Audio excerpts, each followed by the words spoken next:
அகழ்வாரை தாங்கும் நிலம் போல தம்மை இகழ்வார் பொறுத்தல் தலை. தன்னை தோண்டுபவரை கூட நிலமானது தாங்கிக் கொள்கிறது. அதுபோல ஒருவர் தம்மை இகழ்ந்து பேசினாலும் அவர் மீது கோபம் கொள்ளாமல் பொறுத்து கொள்ளுதலே சிறந்தது. இதற்கு எடுத்துக்காட்டாக ஒரு சிறிய கதை வாங்க கேட்கலாம். ஒரு ஊர்ல மூடன் ஒருவன் இருந்தான். முட்டாள்களுக்கெல்லாம் மன்னன் என்று முடிசூற்றப்பட வேண்டியவன் அவன். முட்டாள்தனத்துடன் அவனிடம் மூர்க்க குணமும் அதிகமா இருந்துச்சு. ஒரு நாள் அவன் ஆத்தோரமா போய்கிட்டு இருந்தான். அங்கே ஒரு அரச மரத்தடியில துறை ஒருத்தர் தனிமையில தவம் புரிஞ்சிட்டு இருந்தார். அவரை பார்த்ததும் மூடனுக்கு மனசுல உற்சாகம் வந்துடுச்சு. அந்த துறவியை சீண்டி பார்க்கணும் போல அவனுக்கு தோணுச்சு. மூடன் என்ன செஞ்சான், துறவி அருகில போய் உட்காந்துட்டான். அவரது முகத்துல அமைதி தவழ்ந்து கொண்டிருந்தது. கனவு கண்டு சிரிக்கும் குழந்தை போல அவரது முகத்துல ஒரு இனிய புன்னகை அரும்பி இருந்துச்சு. உதடுகள் அசைவது போல தோன்றுச்சு. இந்த காட்சியின் பொருள் மூடனுக்கு தோன்றலை. இது என்னன்னு அவன் தான் மூடன் ஆயிற்றே. யாரோ ஒரு சோம்பேறி அதிகாலையில ஆத்தங்கரில் உட்காந்துட்டு உறங்குறான் பாரு அப்படின்னு நினைச்சுக்கிட்டான். துறவியை எழுப்பிடுவன அப்படின்னு நினைச்சான். ஓய் சாமியாரே, சாமியாரே எழுந்துருக்கியா, விடிஞ்சு வெகு நேரம் ஆயிடுச்சு, இன்னும் தூங்குற? ஆனா துறவி கண் விழிச்சு பார்க்கல. சரியான கும்பகாரனா இருப்பான் போல இருக்குதே அப்படின்னு மூடன் நினைச்சான். மறுபடியும் அவன் துறவியை பார்த்தான். ஓய், உமக்கு தூங்குறதுக்கு வேற இடமே கிடைக்கலையா அப்படின்னு உறக்க கத்தினான். அப்போதும் துறவி கண் வச்சு பார்க்கல. அதனால அவன் துறவி கிட்ட போய் பக்கத்துல உட்காந்துக்கிட்டு அவனை முறைச்சு பார்த்து, ஏயா சரியான சோம்பேறி போல இருக்கிற, நான் சொல்வது உன் காதுல விழலையா, நீ என்ன செவிடா அப்படின்னு கத்தினான். துறவி தன்னை மறந்த தியானத்துல இருந்தார். அவருக்கு இந்த மூடம் மொழிஞ்ச சொல்றத எதுவுமே அவர் காதுல விழல.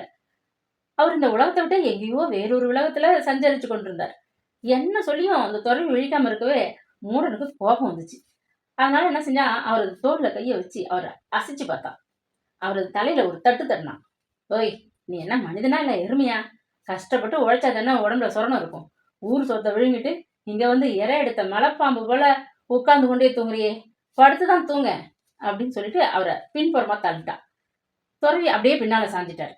படுத்த நிலையிலேயே கிடந்தார். அப்போ கண் வச்சு பார்க்கல. மூடனுக்கு கோபம் ரொம்ப அதிகமா வந்துருச்சு. நாம் என்ன சொல்லி எழ மறுக்கணானே, இந்த யமகாதகன் எவ்வளவு திமிர் இருந்தா கண்ணை கூட திறக்காம கட்டை போல கிடக்குறான். நல்லா குடிச்சிருப்பான் போல இருக்கு. இவனை சும்மா விடக்கூடாது, நாம் யாருன்னா அவன்கிட்ட காட்டணும் அவனுக்கு அப்படின்னு நினைச்சிட்டு அவர் அப்ப கூட துறவி அந்த கால்களை மடிச்ச நிலையில தான் அப்படியே மல்லாந்தா படுத்துட்டு இருந்தார். துறவியினுடைய நடு தலையில போய் கையை ஓங்கி ஒரு குட்டு வச்சான்.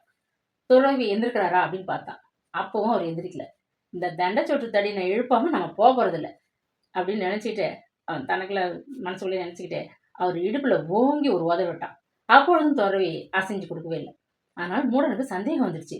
ஒருவேளை இந்த முண்டம் செத்து விட்டானோ, இத்தனை நேரம் பிணத்தோட தான் பேசிக்கிட்டு இருந்தோமோ அப்படின்னு நினைச்சுக்கிட்டு துறவி மூக்கருகே தன்னுடைய புறங்கையை வச்சு பார்த்தான். மூச்சு காத்து இப்படி லேசா வந்துட்டு இருந்துச்சு. ஓஹோ, இவன் சாகல, சரியான சரக்கு அடிச்சுட்டு தான் பேச்சு மூச்சு இல்லாம இருக்கிறான். இவனுக்கு சரியான வைத்தியம் செஞ்சாதான் தூக்கம் போய் எழுந்திருப்பான் அப்படின்னு தனக்குள்ள பேசிக்கிட்டே மூடன் துறையினுடைய தலைமையை பிடிச்சு ஆட்டி பார்த்தான். அவரது நீண்ட தாடியை பிடிச்சு இழுத்து பார்த்தான். அவரோட காதுக்குள்ள வாயை வச்சு ஓ அப்படின்னு ஓடமாட்டான். சரியான டமாரா செவிடனா இருப்பான் போல இருக்கு. செவிடனுக்கு எதுக்கு காது அப்படின்னு நினைச்சிட்டு காதை பிடிச்சு நல்லா முறுக்கி நறுக்குன்னு ஒரு கடி கடிச்சான். கற்பனைக்கும் எட்டாத தொலைவில உழவி கொண்டிருந்த அந்த துறவி காதுல ஏற்பட்ட அந்த வலியால மெல்ல அசைஞ்சு கொடுத்தார். அப்புறம் தன்னோட தாமரை கண்களால மெதுவா திறந்து பார்த்தார். துறவி கண் வச்சதை பார்த்ததும் அந்த மூடனுக்கு மகிழ்ச்சி தாண்டவம் ஆடிச்சு. ஏண்டா தடிமாடே, இப்படியா பிணம் போல தூங்குவ, எழுந்துடா என்று ஒரு அதட்டினான். ஆனா அந்த துறவியாரோ அந்த மூடனை அன்போடு பார்த்து அமைதியா சிரிச்சார். அப்பனே, நீ அறிவு பெறுவாயாக அப்படின்னு கூறிட்டு அவர் மறுபடியும் கண்களை மூடிக்கொண்டு யோக நித்திரையில ஆழ்ந்து போனார். மூடனுக்கு இப்போது மூர்க்க குணம் திரும்பியது. இவனை இப்படியெல்லாம் செஞ்சா எழுந்திருக்க மாட்டான், அதுக்கு ஒரு வழி இருக்குது அப்படின்னு முடிவு செஞ்சுட்டு மரத்தடியில் இருக்கிறோம் பக்கத்தில் இருக்கிற அந்த காஞ்ச இலை சருகு, சுள்ளி சின்ன விறகு, விறகு அதெல்லாம் எடுத்துகிட்டு துறவியை சுற்றிலும் குவித்து அதில் நெருப்பு வச்சான். காய்ந்த சருகாக இருந்தனால தீ பட்டுன்னு பற்றிச்சு.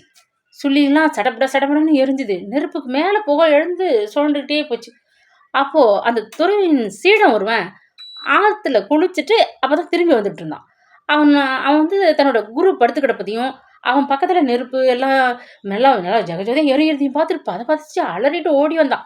அட பாவி, பஞ்சமா பாதகா, என்னடா காரியம் செய்ய துணிஞ்ச அப்படின்னு சொல்லி அந்த மூடனை திட்டிட்டு அந்த சீடனை செஞ்சால் அந்த எரிஞ்சு கொண்டு இருந்த அந்த நெருப்பெல்லாம் அவசரமாக கையாலையும் காலாலையும் எல்லாத்தையும் அணைச்சான். நெருப்பு ஃபுல்லாக அணைஞ்சிடுச்சு.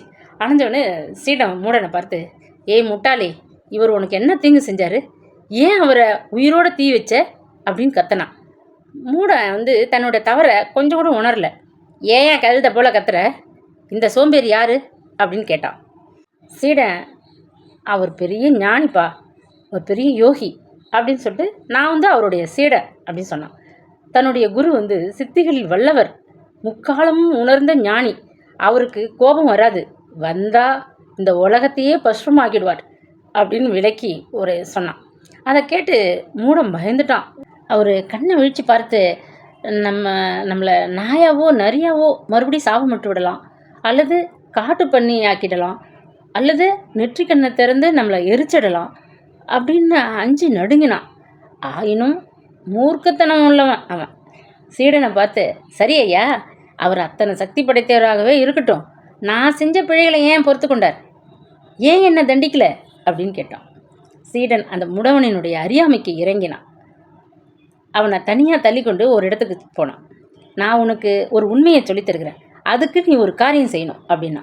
என்ன காரியம் செய்யணும் சொல்லு அப்படின்னு கேட்டான் மூட. நீ இந்த இடத்துல மண்ணை வெட்டி கொண்டு இந்த நிலத்தை அகழ்ந்து கொண்டே போ, அதாவது ஆழமாக ஆக்கிக்கிட்டே போ, 6 அடி ஆழத்தில் உனக்கு ஒரு உண்மை புலப்படும் அப்படின்னு சொல்லிட்டு சீடா அங்கேருந்து போயிட்டான். மூடன், அப்படி என்ன தான் உண்மை புலப்பட போகிறது, அதையும் தான் பார்ப்போமே அப்படின்னு சொல்லிட்டு தானா மனசுக்குள்ளே பேசிக்கிட்டு தன்னோட வீட்டுக்கு ஓடினான். ஒரு மண்வெட்டியை எடுத்துகிட்டு வந்தான். சீடன் சொன்ன இடத்துல மண்ணை வெட்டி தோண்டினான். அவன் மூடனாக இருந்தாலும் நல்ல வலிமை உள்ளவனாக இருந்தான். அதனால் மண்வெட்டியால் ஓங்கி ஓங்கி நிலத்தை வெட்டி மண்ணை ஆழப்படுத்திட்டான். கொஞ்ச நேரத்திலே 6 அடி ஆழம் தோண்டிட்டான். ஏதாவது புதையில் இருக்குதா அப்படின்னு தோண்டிய குழிக்குள்ளே துருவி பார்த்தான். ஒன்றும் கிடைக்கல. ஆனால் அதனால் ஏமாற்றம் அடைஞ்சிட்டு சீடன் இருக்கிற இடத்துக்கு பழைய இடத்துக்கு ஓடினான். அங்கே அவனது குரு இன்னும் ஆழ்ந்த தியானத்தில் தான் இருப்பதை பார்த்தான். பிறகு சீடனை பார்த்து, நீ சொன்னபடியே 6 அடி ஆழத்துக்கு நிலத்தை வெட்டிட்ட, எந்த உண்மையும் புலப்படலையே, என்ன விளையாடுறியா அப்படின்னு சொல்லி ரொம்ப களைப்போடு கேட்டான். அப்போது அந்த சீடன் மூடனை பார்த்து, நீ அந்த பூமியை என்ன செஞ்ச அப்படின்னு கேட்டான். நான் பூமியை வெட்டினேன் அப்படின்னு சொன்னான் மூடன். நீ பூமியை வெட்டின, பூமி உன்னை என்ன செஞ்சுது அப்படின்னு கேட்டான். மூடன் சிரிச்சுக்கிட்டே, பூமி என்ன செய்யும், என்ன அப்படியே விழுங்கிடுமா அப்படின்னு கேட்டான். அதுக்கு சீடன் மூடனை நோக்கி, நீ முழு முட்டாளாக இருக்கிறப்பா, பொறுமைக்கு உதாரணமாக பெரியவங்க பூமியைத்தான் சொல்லுவாங்க. ஆனாலும் பாவத்தின் பாரம் அதிகரிக்கும் போது பூமி கோபம் அடையும். அப்போது பூகம்பம் ஏற்படும். நாடு நகர்கள் எல்லாவற்றையும் பூமி பிளந்து விழுங்கிவிடும். ஆயினும் இப்பொழுது நீ பூமியை வெட்டிய போதும் உன்னை அது விழுங்கலை. அது மட்டுமல்ல, பூமியின் மேல் நின்று கொண்டே பூமியை நீ தோண்டின. நீ கீழே விழாமல் அது உன்னை தாங்கிக்கிட்டு இருந்தது அல்லவா? அதுபோலத்தான் என் குருநாதரும். அவர் கோபம் கன நேரம்தான் நிற்கும். எனினும் அவர் சினத்தால் எப்படிப்பட்டவரும் அழிந்து போவார்கள். இருந்தாலும் அவர் பூமி போல பொறுமையும் சாந்தமும் படைத்த துறவி. அதனால்தான் நீ அவரை இகழ்ந்து திட்டிய போதும், அவரை தீ வைக்க முயன்ற போதும் அவர் உன்னை பொறுத்து கொண்டார் என்று விளக்கினான். மூடன் தன் அறியாமைக்கு வருந்தினான். துறவிக்கு தான் இழைத்த கொடுமைக்கு நாணி அவரை வணங்கிவிட்டு சென்றான். அடுத்த ஒரு திருக்குறளில் சந்திக்கலாம். நன்றி. Please subscribe.